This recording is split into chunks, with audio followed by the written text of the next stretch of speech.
this is Craig from bitsbox.co.uk. This video is the first in the series in which I will look at a specific unit or character from Warhammer 40,000. In this first video I'm going to look at Death Company from Blood Angels. Now the Blood Angels book has only just been released a few weeks ago. Here it is. I'm choosing Death Company because not only are they one of my favourite units from the book, they're also quite diverse and there's many different ways you can equip them. We're going to be looking at rules and fluff and talking about the best way to use them, how I like to use them. So let's begin. I have the old codex here as well, just so we can look at them, how they used to be and how they are now, and compare the two. So I'll start by talking about who the Death Company are. Now if you don't know, they are Blood Angels who have succumbed to the Black Rage. After Sanguinius died at the end of the Horus Heresy, there was a psychic shock that was felt throughout the whole Blood Angels Legion. This has caused something called the Black Rage, and for those who cannot suppress the Black Rage, they end up going into the Death Company. When they get overcome by the Black Rage, they lose all sanity in their minds, and all they can think about is the murder of their Primarch. This makes them possessed by an incurable killing rage, and this is represented in their stats. Now in the old book they had a rule called the Black Rage, which is now just regular rage. The difference between the two is that in the old codex they couldn't score, however they were troops, and now they're moved to the elite slot, which I know a lot of people, including myself, are not too happy about. However, you should take note that the Blood Angels are a regular codex chapter, so they should really have tactical squads and scout squads in their ranks, which are now the only two troop choices you can take.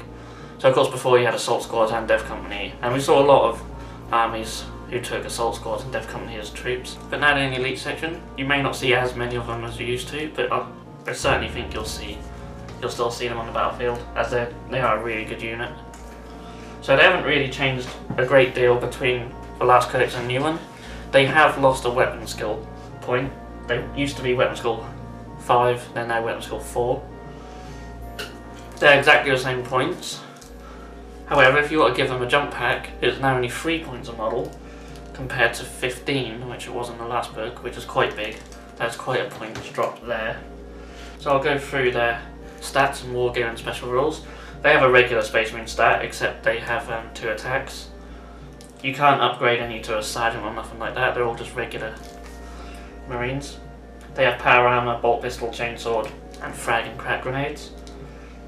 So that gives them just a regular Marine 3 attacks as basic. They also have the Rage special rule, as I mentioned earlier, so that's 5 attacks on the charge, which is really good. They're also fearless. They have Feel No Pain, Furious Charge, and quite interestingly, they have Relentless. Now all these rules they had in the last codex as well. So what is good between the two codexes, you probably aren't going to change how you build them too much now, although if you didn't give them jump packs before, you may want to now, unless you take them in a transport of course. And they can take Rhinos, Razorbacks or drop pods as a dedicated transport.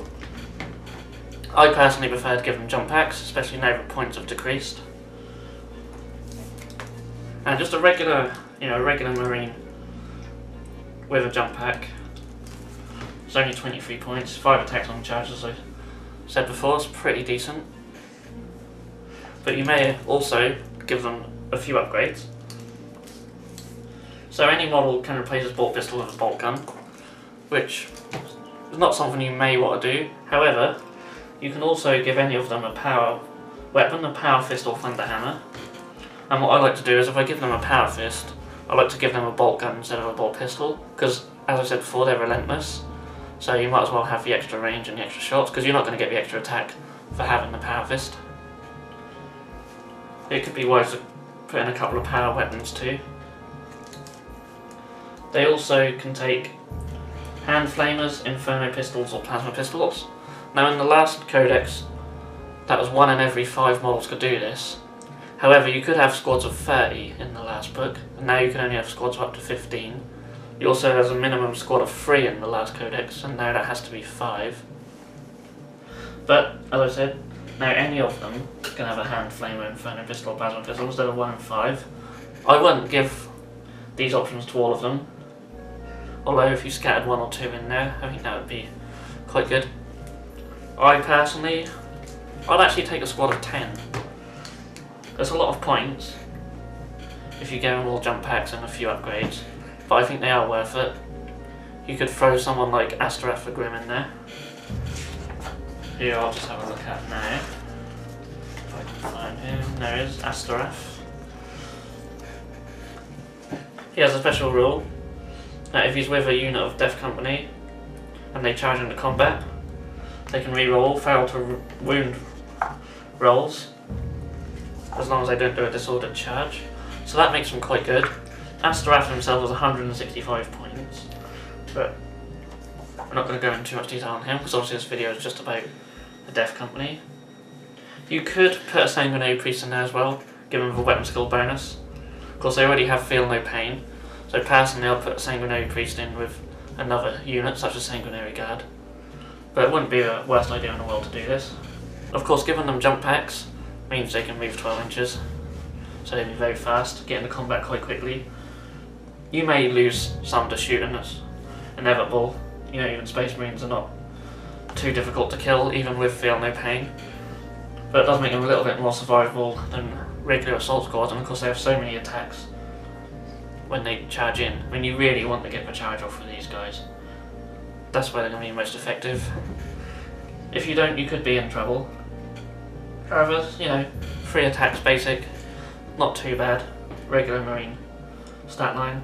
Another thing you could try with Death Company is giving them all bolt guns and jump packs and just have a unit with some good mid-range firepower. They could just jump about.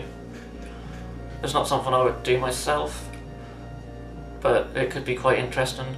Of course you could always just not have jump packs and then put them in a drop pod or something like that.